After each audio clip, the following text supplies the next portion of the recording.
I haven't been depressed recently. I've been feeling really good, but I have depression and anxiety, which I've been trying to like understand. How are they different? Because like my depression's really lifted, but now I feel my anxiety more.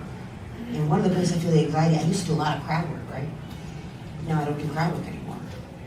But maybe I'll try it again. But I know if I say I'm anxious, it's going to make you guys uncomfortable too. We don't know what the fuck we're doing, so I stop doing it. Maybe I'll do crowd work with this empty table right here. I actually, the other day, I was trying to Google like the difference between depression and anxiety. Like I was looking it up. And my friend was with me, and he was like, who cares? It doesn't matter. They both don't feel good. It doesn't matter the difference between depression and anxiety. And I was like, that's depression, for sure. That's classic depression that you have, man. That's what that is. So, how long have you guys been together? 8 years. Oh, nice. I don't want to do crowd work right now. That's great. I don't have nothing to say about it. That's awesome. Or, I'm sorry. So you guys been together 8 years. How'd you guys meet? Mutual friend. Oh, old school. We knew each other for a while, but we weren't together. And we got together. Were you guys with other people? No, it's okay. So you just were making eyes, and then at what point did you guys become a couple? We were drinking. Drinking.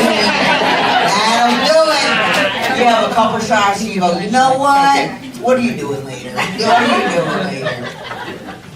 That's nice meeting someone old school. I met my girlfriend at a show. It was over COVID. And all the comedy clubs in New York City were shut down.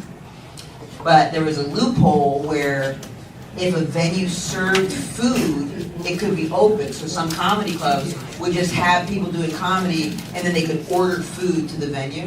So I was on stage, and there's a few people, they're all wearing masks, and then this pizza delivery guy is standing in the door. Like a pizza delivery guy opened up the door right over there, and is just standing there holding the pizza.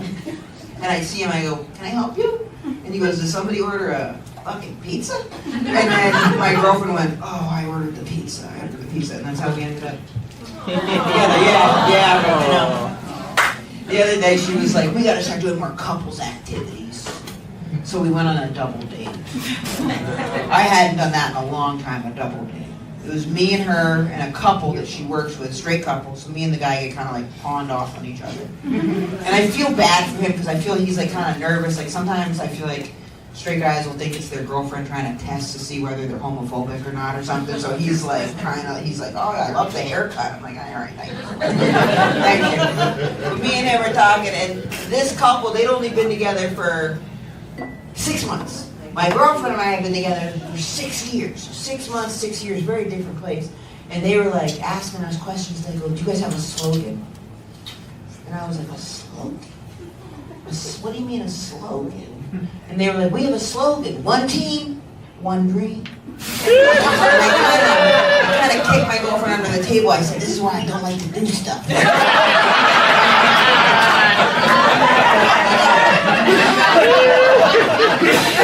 I don't want to be mean to them, good for them, but that's kind of odd. You know, a couple slogan. But they all work at advertising, so I asked her, I said, do we have a slogan? And she was like, oh, let me see. Well, you know, I think our slogan would be one person isn't everything. And I said, excuse me? That's the slogan you're going to put up against the one team, one dream people? One team, one dream? And then one person isn't everything? And she was like, well, you know, you and I both live our own very full lives, and then we get to also be together, but we have our own separate lives, and we also get to, you know, be together, but it's not like all one person isn't everything. You know, it's our whole world, and then we get to be together. And then she goes, what do you think our slogan would be? And I was like, I think it'd be like, I'm sorry I asked what our slogan is. That is my personal slogan. I'm sorry I asked. One team, one dream, and you're not everything?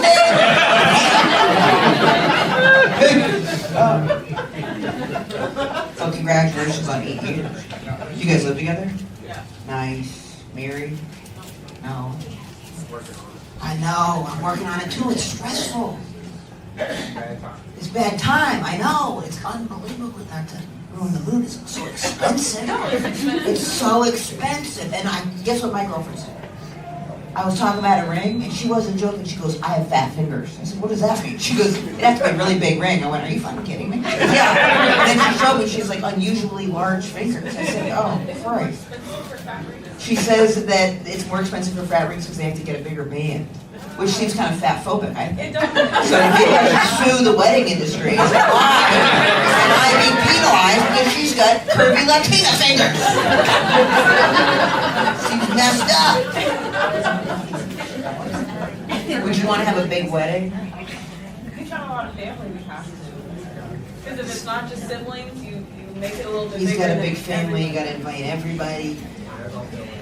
Yeah, so she's got a huge family. Her family's so fun, they're Mexican and Italian. They're a good time. My family's like uptight Germans. There's gonna be no question who's with who, you know what I mean? Plus, all of her friends are like well-adjusted women that she's been friends with her whole life. And then my friends are all from AA, okay? So it's a weird group of bedfellows, or it's people that I knew when I was drinking that should be in AA. So there's gonna be and you know, my friends, because of that, take explaining. Like, I'll bet there's Ian, he's a nice guy, just like, don't bring up Detroit. I'm like, why? I'm like, yeah, you can't go there for Ian. He's nice. Just also don't make eye contact with him. So the whole thing, he has a little anger issues, but it's okay, we'll do his breathing exercises. Just don't let him get stressed out, alright? I got fat fingers. Great. Plus, then you gotta find some fun, surprising way to propose. You know? I don't know. All my ideas that I've even mentioned, she hates.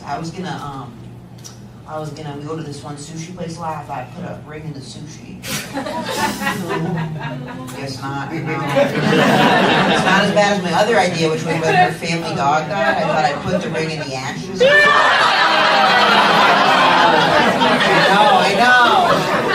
Because the idea was it was the end of one thing and the beginning of another thing. I can't do it. No one else thought it was a good idea. I thought it was like half. And how do you guys know each other? Oh, you're dating? Oh, that's awesome. I appreciate that you have a cross on your neck, too.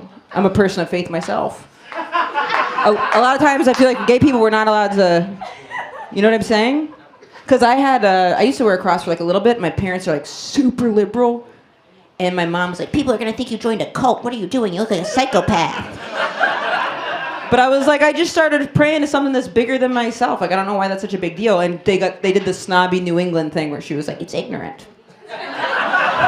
That's what uptight, waspy New England people think. They're like, it's ignorant. Yeah, my mom's waspy. She laughs like this. She goes, yeah, that's interesting. I actually really did try to invent something. I tried to create this product.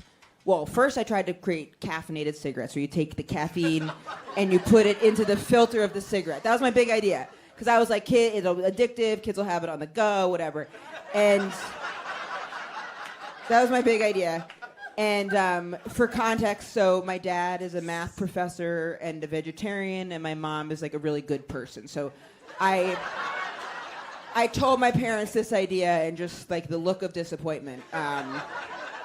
They're like, you have an invention? Oh, we're so excited, honey. What is it? And I was like, okay. All right, cigarettes? And they were like, yeah. And I'm like, all right, I found a way to make them more addictive.